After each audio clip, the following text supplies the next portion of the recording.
Beware, not all advice is good advice.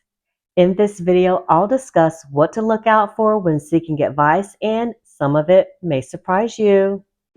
Life brings change with each season. At times, we are barren, with every part of us exposed. As we come into our own, we produce blossoms that symbolize our potential. When the time is right, our blooms open to give and to receive. When we have nothing else to offer, we shed our former glory and we begin where we started. This is the cycle of nature, and this is my story. Let's jump in.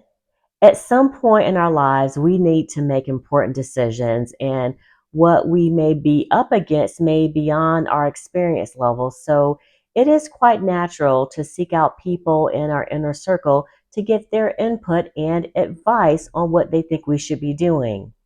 We may seek out our parents, our family, our friends, maybe colleagues or clergy or online resources. And it is important that you compile as much information as possible.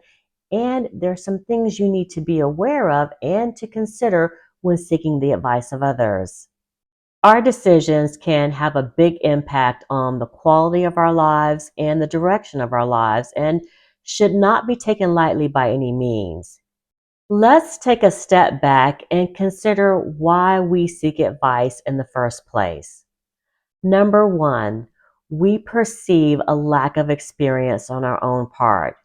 Maybe we're doing something we never have done before. Maybe it's buy a house or move to a new city, and quite naturally, we want to seek out the advice of others so we make the right decision. Number two, we could be giving more credibility to others based upon their age or their experience or position or standing in the community. So we automatically think they know what's best and we seek their advice. Thirdly, we may have an inability to trust ourselves. We may actually know what decision we need to make, but as a way to kind of cover our bases, we seek advice from other people, maybe just to validate what we already know to be true. Fourthly, maybe we fall into the trap of thinking other people know what's best or know me better. Prime example is my mom knows me best or my best friend knows me best, so I'm going to follow their advice. Lastly, we may just lack the accountability to make a decision, and it's so much easier to listen to what someone else says. So if it does go wrong, we can lay the blame at their feet. Now, like I mentioned earlier, there is no problem going out to other people and getting advice, but there are some things we need to consider to make certain we are getting sound advice. Now, the first thing I always say to people, or even just to myself, is this person objective? Do they stand to gain if I make a decision one way or the other? Do they stand to gain financially if I make a decision one way or the other? Or are they going to have some sort of influence over me that may not be in my best interest? So you have to ask yourselves, are they objective? We should also ask, can this person objectively look at my situation without bringing their stuff to the table? By that I mean, do they have a deep seated anger or resentment or disappointment that's lurking under the surface that may cloud their judgment and have them steer you in the wrong direction? Now, the key to this in dealing with people is that you have to observe them before you ask for advice. First, ask, how do they show up in their own life? Are they encouraging to others? Is there consistency between what they say and what they do? Do they undermine or judge other people or always have something to say about what other people are doing? The other thing you must consider is this particular person projecting something onto me? By that, I mean, are they using your life and your situation as an emotional dumping ground for their own pain? Now, let's face it, we all bring a certain amount of trauma to the table from our childhood, be it our parents, our siblings, our family, a community.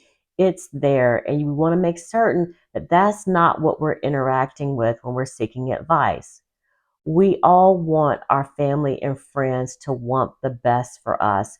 And we have to be careful in navigating those situations because we may actually be taking action and making progress in an area of life where they have a disappointment and they haven't been able to realize that dream, and it clouds their judgment and they give you some bad advice.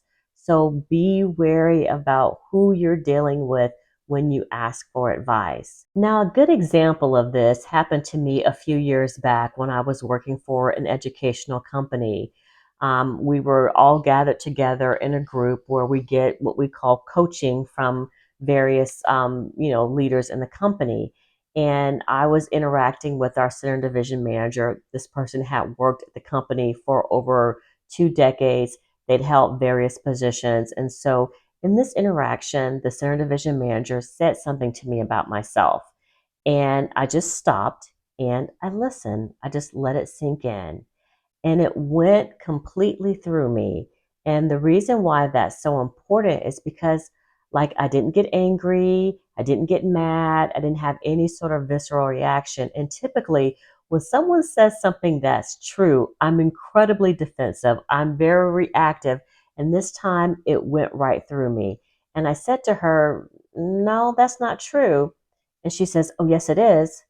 So I just sat back and I said, okay, well, I'm not going to take this on. This is what I'm thinking, because I knew at my core what she had said to me wasn't true.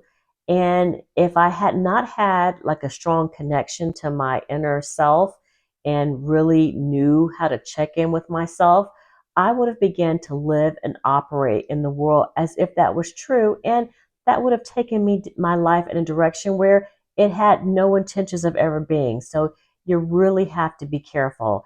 And as I mentioned before, you got to get people's backstory. This particular center and division manager, I knew quite a bit about her backstory, and she wasn't aware of that, which is why I questioned the validity of what she had told me. So make certain you do your homework when you ask for advice to make certain that people can be both objective and that they are not projecting on you.